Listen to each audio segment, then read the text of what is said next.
Welcome back to Brazen Brits. My name is Lawrence. And I'm Natalie. And today is a subject very close to our hearts that we're going to talk about. Because we are right in the middle of this process. So, we're going to roll the intro and then we're going to talk about the best way to buy an RV. It really makes me wonder. Ooh, it makes me wonder. So if you are new here, this is our monthly collaboration. Natalie and I release weekly videos, but every month we join a collaboration group with a whole bunch of other channels that I shall list below. And this month, we have a special guest. Yes. So that's John and Cherie from Amp to Glamp. So thank you guys, thank you for joining us. And this is quite a wide subject here because it's all about buying an RV. Yes. But we've purposely left it wide open because a lot of people will buy from RV shows. And we just had the Hershey RV show just came up. We couldn't make it, which was a shame. But we are in the middle of the process, our process that we think is the right process for buying an RV. So we're going to run through that with you. So that you can, if you're buying a new RV or your first time buyer, that would be interesting if you're watching. If you are, leave us a comment. So yeah, right, shall we jump straight in? Let's go. Okay, I'll let you go first. Number one, and we actually did a whole video just on this, which people couldn't believe they listened to us talk for 16 minutes, is writing a list of your goals. So this is, are you going full-time? Are you part-time? Are you a weekend warrior? Do you have kids? Do you have pets? You need to write down all of those things to get an idea of just where to begin. Yep.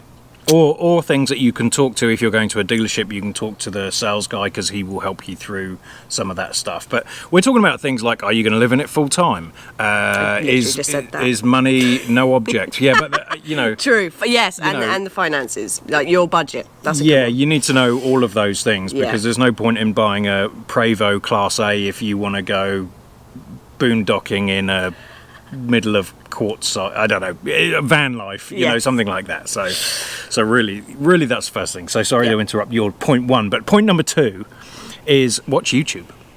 Yes, not necessarily just YouTube. I mean, there's other blogs and there are. Social media platforms out there, but most YouTubers have covered. Yeah. And there's a few things you want to look at there is like, you know, if you think, oh, I'd really like a Class C or a Class B or something, watch people who actually travel in those. Yeah. You know, if you want to do it full-time or part-time or you're just a weekend, then watch people, you know, who do those trips so that you know whether that would work for you. And you'll kind of get an idea from them, especially if they're not just the rig tour people, which are very, very useful as well, by the way, but, you know, people who are actually living the life that you want to live in the rig that you think you want. Yes. Because they will offer some really, really good. Well, you did. I mean, when we had the 312 BHTS that you were following... There was two channels at the time that had it. One of them was Mark and Trish from KYD. Yep. And the other one was Five to Go. Yeah. And they both had the Grand Design trailer, and I said, that's perfect. All the points that they said were important to us. Yeah, so that helped us a lot. And it was a great choice. It was. Okay, number three. Number three is just narrowing down your search. So once you've gone through watching all your rig tours and your list of requirements, just, you know, come up with a list of, I don't know, 5, 10 of ones that you are serious about before you move on to the next stage, because you don't want to go to an RV show or dealership going, I have no idea, I have 50 on my list. You are not going to get through 50. We tried. We have tried that. So you really do need to narrow it down before you even get there. But even a dealership, we went with a list of 5, we ended up looking at 8, and it confused us even more. Yeah, it was. But I mean, unless you're doing an RV show for the full 3 days or 4 days that the RV show is doing, you'll probably get around them. Yeah. But yeah, you really need to narrow it down and at least have some goals of what you want to see and things you want to watch. And so that was number 4, right? Point 4? List number 4. Was that list number 4 or list number 3? That was 3. We're so bad. No, it was 4. No, yeah, you're right. 4. It was 3. Okay, that was 3. And then... Okay, we merged 3 and 4. Okay. We have got notes here, by the way. So anyway, number 4 is the actual RV show or dealership. So like Natalie said, we went with a list of about 5. We went to General RV in Akala, and then we spoke with Stan, our sales guy, who was excellent.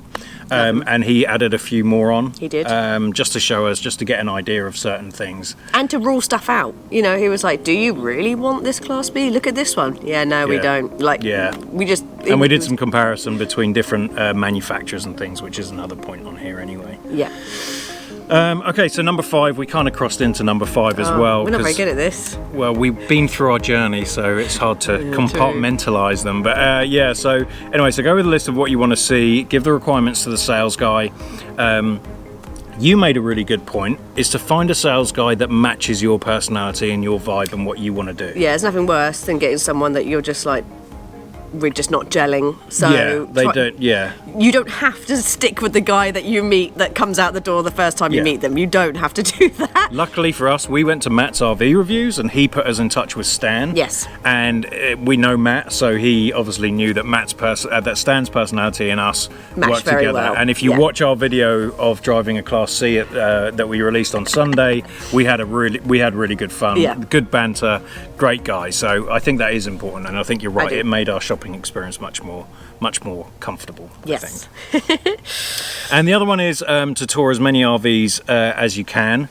That's on your requirement, that fit your requirement. Yes. And write lists.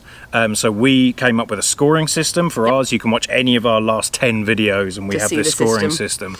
And this will vary for whoever you are. Like, you know, dogs are important to us, having space for the dogs. You know, little things like the TV opposite the seat is important to me because I don't want to be looking up at something like this. Office space for me is important. For you guys, none of that could matter.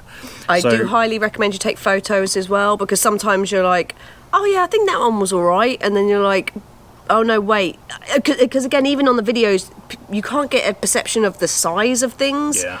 Like the Class A that we looked at with that office in the back, everyone was like, oh, there's no way you fit an officer's chair in there. Yeah, you would, it's huge, but it doesn't come across like that in the video. So take photos if you can, with your notes. And when you take the photos, have you stood in there so you get an idea of the size and space as well? If you just have a picture of the bedroom, you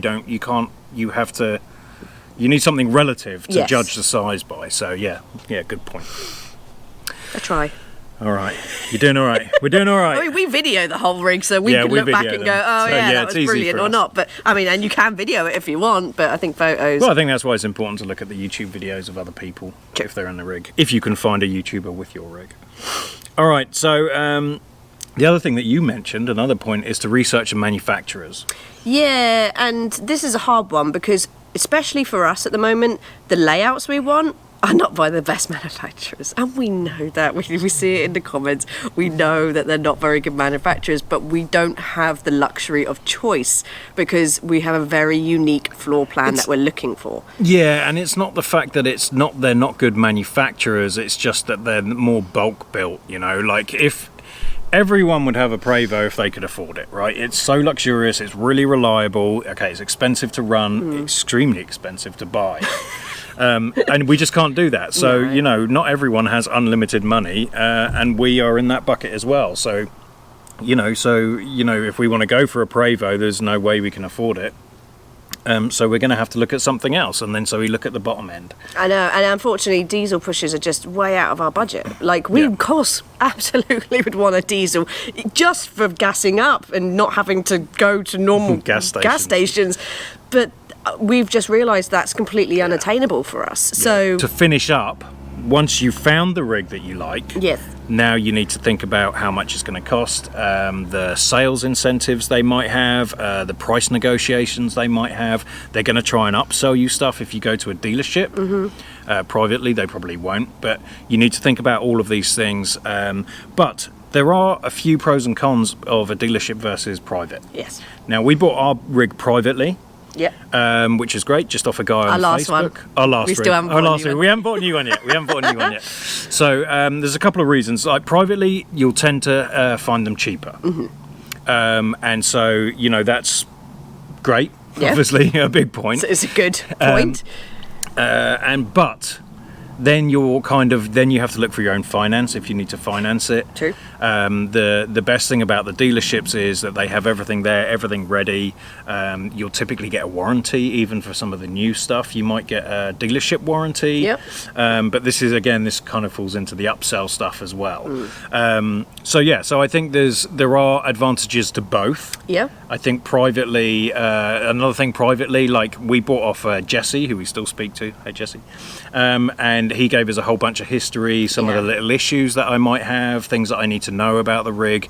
The dealership, yes, they do know those things, but obviously they're selling hundreds of different types of rigs, so they don't know everything for every specific rig. So I think the service history, if you're buying used privately, is a really good thing. I think that leads us on to that next top tip that someone actually left in our comments, thank you very much, is to get an inspection regardless of whether it's from a dealership or private, because even though it might be brand new off the lot, you might be buying a 2025, it can have issues, and the dealership are not going to go over those with a fine-tooth comb. Now, inspector will, and they will make the dealership fix those before you get it. So I think it's worthwhile getting the inspection regardless of how old the rig is and where you're getting it from. And I think that kind of leads on to, at the end of the day, always have in the back of your mind that whether you're buying it privately or from a dealer, they are trying to sell you the rig. Yeah. And I'm not saying they're going to be dishonest. I'm not going to say anything like that, but make sure you do your research. Don't always trust whoever's trying to sell you the rig, because they might skip over things. They might know things that, that you're not thinking about. Shoe storage. Shoe storage. And also, this is a really good point about hitch weight.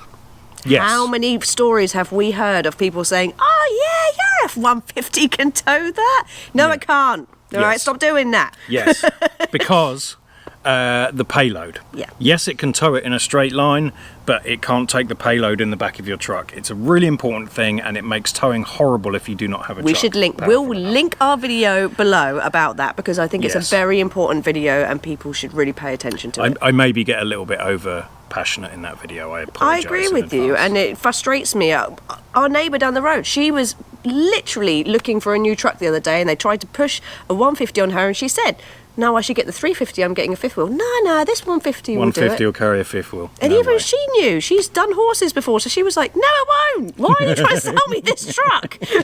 Yeah. So watch out for that. Yes, so that's a big point there. So anyway, we are kind of at our stage.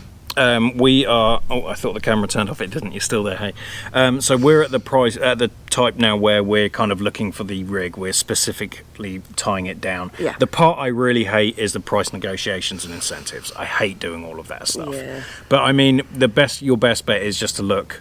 And what we're going to do is look for prices on certain rigs that we liked. We're going to look at new and used, and the depreciation of brand new rigs is a lot. I think everyone knows that. So is it worth buying used and potentially having some other more serious issues? So anyway, there's a lot of things to worry about. But anyway, that's our list of how we're buying an RV. Yes. Now, we're going to ask something really selfish here, because if you have any tips that we may have missed, please let us know, because like we said, we're in this stage, so anything you can do that might be useful for us. True. Maybe you're an RV salesman and you want to give us some inside information on how to get the best deals. We will share it we won't share it with the community. Wink, wink, nudge, nudge.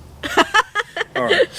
Okay, anyway, so don't forget, this is part of a collaboration. Yes. I know some of the other teams, they've just been to the Hershey show. I know. We've never bought a rig at an RV show, but I know some of them have. Yeah, so they'll have good tips about the RV and I know show you get specifically. this RV sales show price that you can sometimes get after the show, by the way. So anyway, there's a whole bunch of stuff. So don't forget to go and check out all the channels below. And yes, I'm very excited. And again, welcome to John and Cherie from Amp to Clamp. Thank you for joining us. All right, if you like this video, don't forget to like, hit the bell button, hit subscribe, hit the thanks button. This is the wrong order, but you know what I mean. And if you would like to become a Braziere and support a couple of tits, Natalie and myself, you can hit the join button. All right, we will see you on Sunday. If not, we will see you for next month's collaboration.